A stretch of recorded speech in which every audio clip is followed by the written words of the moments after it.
Hello बच्चों, let's read the question. Question से let the curve C be the mirror image of the parabola y square equal to 4x with respect to the line x plus y plus 4 equal to 0. If a and b are the point of intersection of c with the line y equal to -5, then the distance between a and b is.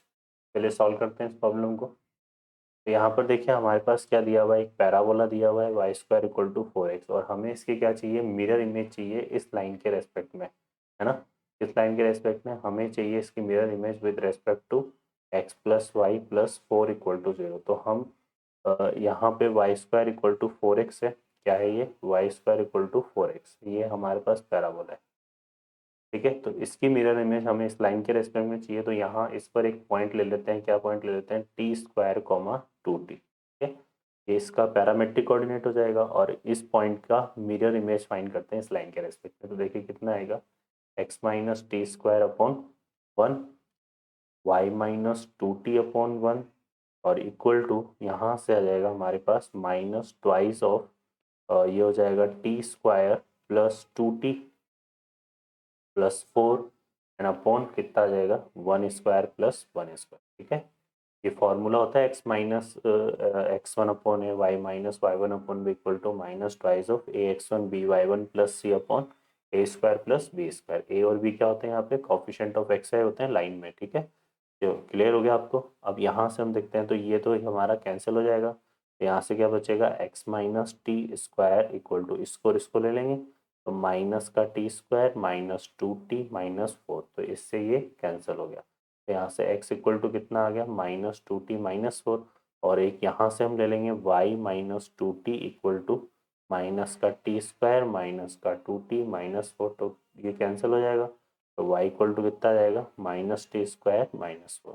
तो ये हमारे पास curve सी आ गया, किस form में, parametric form में. ठीक है ना, x इक्वल टू ए और ये y इक्वल टू. अब क्वेश्चन क्या बोल रहा है कि जो a और b है are the point of intersection of curve C with the line y equal to -5. तो ये जो कर्व आया हमारे पास, क्या क्या मिला हमें, x equal to minus 2t minus 4 और y equal to minus t square minus 4. तो ये जो कर्व है ये क्या है, पैरामेट्रिक फॉर्म हो गया किसका, कर्व सी का.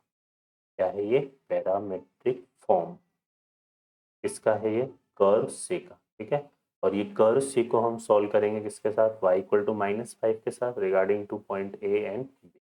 तो y इक्वल टू -5 यहाँ पुट कर दो, तो -5 equal to minus t square minus 4, ऐसा आ जाएगा. ये इस तरफ ले आओ, -5 प्लस 4 इक्वल टू कितना आएगा, माइनस का टी स्क्वायर.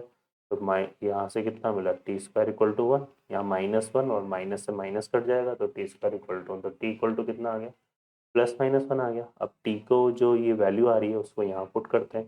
तो x इक्वल टू कितना आएगा, अगर मैं t इक्वल टू क्या पुट करता हूँ, 1 इसमें, तो यह आ जाएगा -2 -4.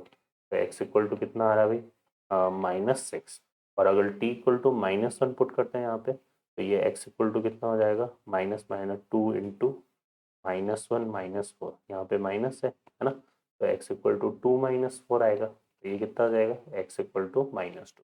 तो जो पॉइंट्स है हमें ए के कोऑर्डिनेट यहाँ से क्या मिलेंगे, ये x इक्वल टू -6 कॉमा -5, और बी के जो कोऑर्डिनेट है वो हो जाएंगे -2 कॉमा -5. ठीक है, अब इनके बीच में हमें क्या फाइंड करनी है, डिस्टेंस फाइंड करनी. तो यहाँ से हम ए बी डिस्टेंस निकाल लेते हैं. तो ए बी डिस्टेंस देखो कितना आ जाएगा, -6 +2 का होल स्क्वायर, और यहाँ से आएगा -5 + 5 का होल स्क्वायर. ठीक है, तो ये तो 0 हो गया, और ये कितना बचेगा, यहाँ से -4 का होल स्क्वायर 16, और 16 का अंडर रूट कितना आएगा, 4. ठीक है भाई, तो ये हमारे पास ए बी डिस्टेंस आ जाएगी 4.